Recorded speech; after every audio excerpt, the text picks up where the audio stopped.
வணக்கம், நான் பார்த்திபன். எஸ்சிடி அதாவது செகண்ட் கிரேட் டீச்சர் சார்பாக 2013லேருந்து 2024 வரை காத்திருக்கிற 12 வருஷமாக காத்திருக்கிற டீச்சர் சார்பாக, அதாவது தொடக்கப்பள்ளி ஆசிரியர் சார்பாக நாங்கள் பேச வந்திருக்கோம். எங்களோட கோரிக்கை என்னென்னா, 12 வருடமாக எந்த விதமான தேர்வும் நடத்தாமல் ஹோல்டாக இருந்த இந்த தகுதி தேர்வு இப்போ நடத்தியிருக்காங்க. அதுக்கு அடுத்ததாக 2024 நியமன தேர்வு நடத்தியிருக்காங்க. இந்த நியமன தேர்வில் 25,000 பேர் பங்கு பெற்று 23,000 பேர் இப்போ வந்து பாஸ் பண்ணியிருக்கோம். இந்த 23,000 பேர் பாஸ் பண்ணியிருக்கிறதுல இந்த காலகட்டத்தில் 2024 அறிவித்த வேக்கண்ட் எவ்வளோன்னா 2,768 தான். இது வந்து 23,000 பேர் பாஸ் பண்ணி 2,768ங்கிறது வெறும் 10% தான். ஆனால் 2023 என்ன ஆண்டு அறிக்கையில், அதாவது ஆடண்டமில் என்ன அறிவிச்சிருக்காங்க அப்படின்னா, ஆனுவல் பிளானரில் 6,553 போஸ்ட் வந்து அறிவிச்சிருக்காங்க. ஓகேங்களா? ஆனால் 2023 தகுதி தேர்வுக்கோ நியமன தேர்வுக்கோ எந்த விதமான முன்னெடுப்பு நடக்காமல் தேர்வே நடக்கலை. அதுக்கு அடுத்தது அடுத்த வருஷம் 2024 1,766 போஸ்ட் வந்து அறிவிக்கிறாங்க முதல் முறையாக நியமன தேர்வுக்காக. ஆனால் சில கட்ட எங்களோட அறவழி போராட்டங்கள் கோரிக்கையை ஏற்ற அரசு வந்து 1000 போஸ்ட் மட்டும் ஆடண்டம் பண்ணாங்க. அதனால் 2,768ன்னு இன்க்ரீஸ் பண்ணாங்க.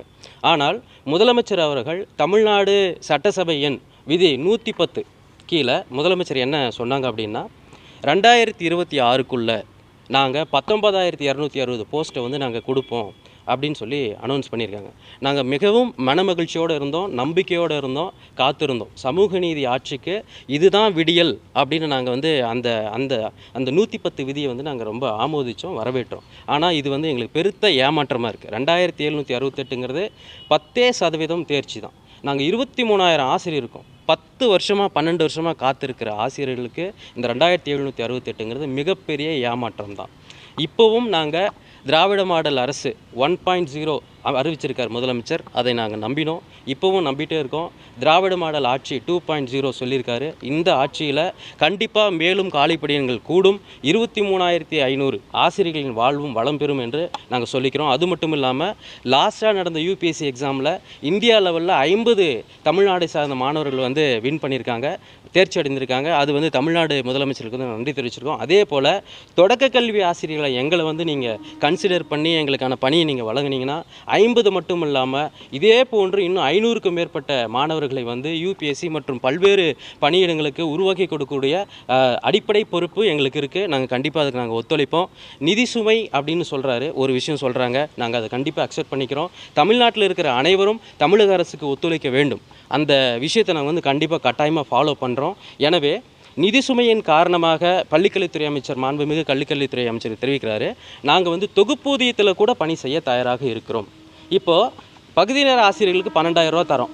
அவங்களோட தகுதி என்னன்னு கேட்கல. ஆனால் நாங்கள் டெட்டுன்ற ஒரு எக்ஸாமை நாங்கள் எழுதி பாஸ் பண்ணியிருக்கோம், தகுதி தேர்வுன்ற ஒரு எக்ஸாமை எழுதி பாஸ் பண்ணியிருக்கோம், நியமன தேர்வுன்னு ஒன்று எழுதி பாஸ் பண்ணியிருக்கோம். அது மட்டும் இல்லாமல் தகுதி தேர்வை 5 முறை எழுதியிருக்கோம். 2012, 2013, 2014, 2017, 2019, 2022 வரை தகுதி தேர்வு 6 முறை எழுதியிருக்கோம்.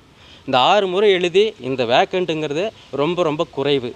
எனவே நிதி சுமைன்ற ஒரு காரணத்தில் அதையும் நாங்கள் அக்செப்ட் பண்ணிக்கிறோம்.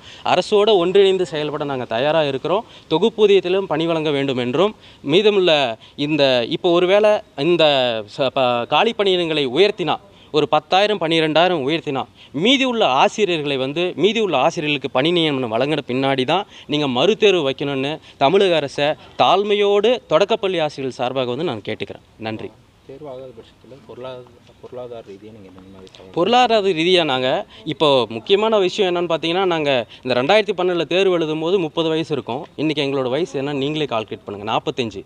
சில பேர் 35 எழுதியிருப்பாங்க, அவங்களோட வயசு 45, 48. சில பேர் 50 வயசு கடந்துட்டாங்க. சில பேர் மன உளைச்சலில் ஒரு தகவல் சொல்ல விரும்புகிறேன். இது வந்து யாரையும் நம்ம மிரட்டணும் அந்த மாதிரியெல்லாம் எந்த விஷயம் இல்லை, உண்மையாக நான் இருக்கிறது. சில பேர் வந்து தற்கொலை முயற்சி நாங்கள் பண்ணிக்கிறோம் அப்படிங்கிற ஆடியோலாம் அனுப்புகிறாங்க, சில குரூப்பில் வந்து ஷேர் பண்ணுறாங்க. அதெல்லாம் கேட்கும்போது ரொம்ப மனவேதனையாக இருக்குது. கண்டிப்பாக சமூக நீதி ஆட்சி எங்களுக்கு சமூக அக்கறையோடு இந்த பணியை வழங்குவாங்கன்னு நாங்கள் ரொம்ப ரொம்ப ரொம்ப ரொம்ப ரொம்ப நாங்கள் நம்புகிறோம்.